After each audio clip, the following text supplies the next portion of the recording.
Hello my dear future doctor. चलिए सभी को गुड मॉर्निंग।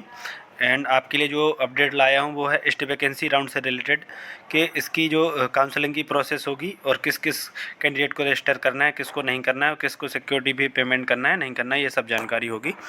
तो चलिए हम बात कर लेते हैं जल्दी जल्दी। स्टे वैकेंसी राउंड हेतु वही अभ्यर्थी अर्ह होंगे, यानी कि वही स्टूडेंट एलिजिबल होंगे जिनको किसी भी राउंड में कोई भी सीट अलॉट नहीं हुई है। ठीक है, फर्स्ट पॉइंट में ये बोला गया है। इसके बाद बोला गया स्टे वैकेंसी राउंड हेतु नीट यूजी 2024 की ऑल इंडिया काउंसलिंग के किसी भी चक्र के माध्यम से प्रवेशित अभ्यर्थी अर्ह नहीं होंगे।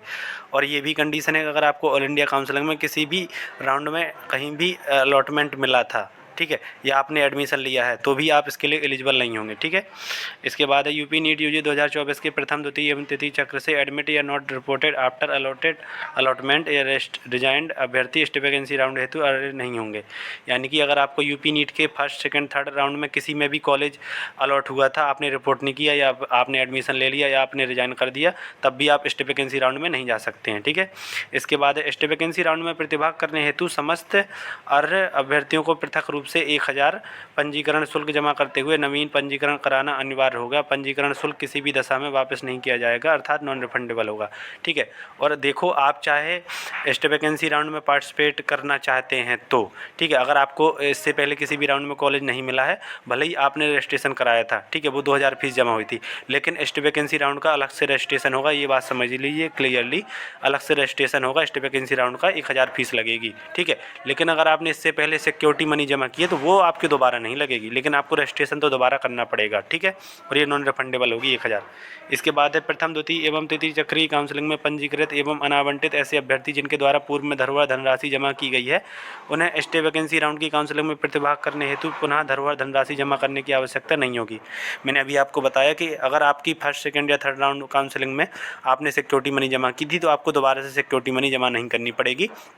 गवर्नमेंट के लिए 30,000 और प्राइवेट में डेंटल के लिए 1 लाख और मेडिकल कॉलेज के लिए 2 लाख, ये आपको दोबारा जमा नहीं करनी पड़ेगी अगर आपने इससे पहले की है तो। ठीक है, कुछ लोग डाउट पूछ रहे थे, इसलिए मैंने सोचा वीडियो बना देता हूँ। ऐसे अभ्यर्थी जो पूर्व चक्रों की काउंसलिंग में प्रतिभाग नहीं किया है एवं प्रथम बार स्टे वैकेंसी राउंड की काउंसलिंग में प्रतिभाग कर रहे हैं, उन्हें नियमानुसार धरोहर धनराशि जमा करना अनिवार्य होगा। और ऐसे स्टूडेंट जिन्होंने इससे पहले किसी भी राउंड में पार्टिसिपेट नहीं किया है, वो डायरेक्ट स्टे वैकेंसी राउंड में ही पार्टिसिपेट कर रहे हैं। ठीक है, तो उनको सिक्योरिटी फी जमा करनी पड़ेगी और रजिस्ट्रेशन तो सबको करना है। ठीक है, इसके बाद यूपी नीट यूजी 2024 के प्रथम द्वितीय एवं तृतीय चक्रीय काउंसलिंग से बीडीएस पाठ्यक्रम में प्रवेशित अभ्यर्थी स्टे वैकेंसी राउंड की एमबीबीएस पाठ्यक्रम की चॉइस फिलिंग हेतु अर्ह होंगे। ऐसे अभ्यर्थी नियमानुसार राजकीय या निजी क्षेत्र के एमबीबीएस पाठ्यक्रम हेतु देय धरोहर धनराशि नियमानुसार ऑनलाइन माध्यम से जमा करना सुनिश्चित करें। यानी कि इस पॉइंट में ये बता रहे हैं कि अगर आपको फर्स्ट सेकंड या थर्ड राउंड किसी भी राउंड में, तीनों राउंड में से किसी भी राउंड में अगर आपको बीडीएस का कॉलेज मिला था, ठीक है, तो आप स्टे वैकेंसी राउंड में एमबीबीएस के लिए ट्राई जरूर कर सकते हैं। ठीक है, और आपको उसी के अकॉर्डिंग, जैसे एमबीबीएस के लिए ट्राई करेंगे तो उसी के अकॉर्डिंग आपको सिक्योरिटी भी जमा करनी पड़ेगी। ठीक है, इसके बाद है अभ्यर्थी, फिर इसके बाद हम बात करें सिक्योरिटी फ़ी। देखो सिक्योरिटी फ़ी जो गवर्नमेंट मेडिकल या डेंटल कॉलेज के लिए है वो सेम ही है 30,000। ठीक है, और प्राइवेट डेंटल के लिए है 1 लाख और प्राइवेट मेडिकल कॉलेज के लिए 2 लाख सिक्योरिटी मनी। ठीक है, जिन्होंने अभी तक अगर रजिस्ट्रेशन नहीं किया है या काउंसिल में पार्टिसिपेट नहीं किया, उनको ये सिक्योरिटी मनी जमा करनी पड़ेगी दोबारा से। और जिन्होंने इससे पहले किसी भी राउंड में पार्टिसिपेट किया है लेकिन कॉलेज नहीं मिला है, तो उनको दोबारा से सिक्योरिटी मनी जमा करने की कोई ज़रूरत नहीं है। ठीक है, इसके बाद ऐसे अभ्यर्थी जो ये बता ही दिया है, जो राजकीय एवं निजी मेडिकल एवं डेंटल दोनों, यानी कि ऐसे स्टूडेंट जो गवर्नमेंट और प्राइवेट दोनों मेडिकल कॉलेज में पार्टिसिपेट करना चाहते हैं, तो उनको 2 लाख जमा करनी पड़ेगी। कि वो प्राइवेट की फ़ीस जमा करेंगे तो उसी में उनको गवर्नमेंट का भी ऑप्शन आ जाएगा। ठीक है, और अगर प्राइवेट और गवर्नमेंट दोनों डेंटल कॉलेज के लिए भी ट्राई करते हैं तो 1 लाख जमा कर दीजिए, तो आपको दोनों का ऑप्शन मिल जाएगा। ठीक है, इसके बाद है काउंसलिंग में प्रतिभाग करने वाले अभ्यर्थियों को विशेष रूप से सलाह दी जाती है कि धरोहर धनराशि जमा करते समय अपने स्वयं के बैंक के खाते का उपयोग करें। समस्त चक्रीय काउंसलिंग समाप्त होने के उपरांत अनावंटित एवं प्रवेशित अभ्यर्थियों की धरोहर धनराशि उसी बैंक खाते में नियमानुसार वापस की जाएगी जिस खाते से धरोहर धनराशि जमा की गई थी।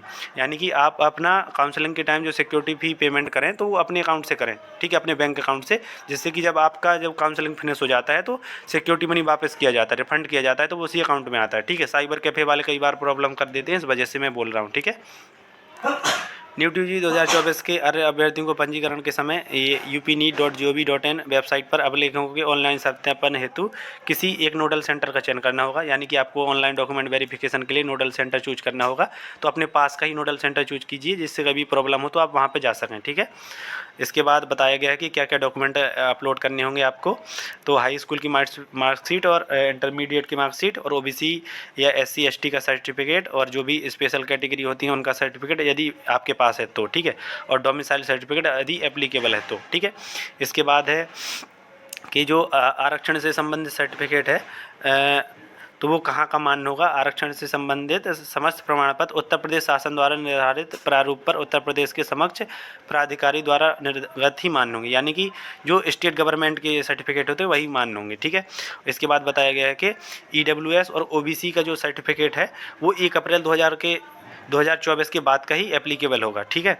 उससे पहले का एप्लीकेबल नहीं होगा, तो उसके बाद का ही होना चाहिए। इसके बाद है अनुसूचित यानी कि SC और ST कैटेगरी के स्टूडेंट उनको सलाह दी जाती है कि वे आरक्षण संबंधी प्रमाण पत्र वही है कि UP गवर्नमेंट के द्वारा ही बने हुए होने चाहिए उनके भी सर्टिफिकेट। ठीक है। इसके बाद ऐसा कोई इम्पोर्टेंट है नहीं। भारत सरकार के अधीन पदों पर नियुक्ति हेतु प्रस्तुत किए जाने वाले प्रमाण पत्र के प्रपत्र पर आरक्षण प्रमाण पत्र मान्य नहीं होगा। ठीक है। और इसके बाद उत्तर प्रदेश राज्य के अतिरिक्त अन्य राज्यों के आरक्षित वर्ग के अभ्यर्थी अनारक्षित श्रेणी में माने जाएंगे। यानी कि उत्तर प्रदेश राज्य के अलावा अगर अदर स्टेट से कोई स्टूडेंट पार्टिसिपेट करता है तो उसे अनरिजर्व कैटेगरी में माना जाता है, यानी कि जनरल कैटेगरी में। ठीक है। उसे कैटेगरी का रिजर्वेशन का बेनिफिट नहीं मिलता है।